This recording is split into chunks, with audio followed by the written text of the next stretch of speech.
Во однос на графичката мапа која ја направивме заедно со општината Карпуш, морам да кажам дека тоа беше еден нормален след на работите, затоа што во општината Карпуш, благодарение на градот Скопје, порано се изградија ателињата на улицата Партизанска и многу еминентни македонски уметници добија своја ателиња во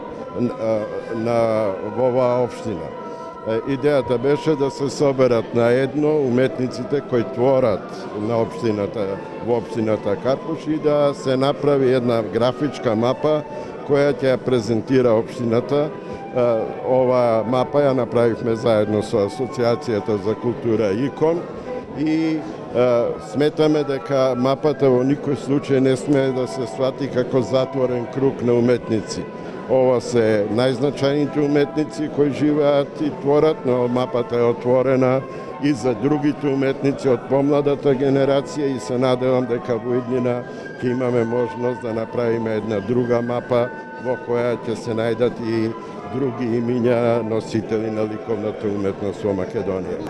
Денеска ја промовиравме графичката мапа во која што се содржани творештвата на нашите најголеми, би рекол, уметници, кои што за среќа живеат на територија на општина Карпуш.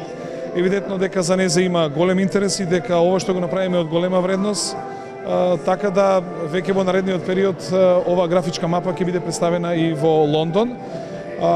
Ние секоја година соработуваме извонредно добро со овие наши уметници. Навистина би било штета вакво богатство од стручен кадар кој што го имаме на територија на општина Карпуш да не го поддржуваме и во наредниот временски период.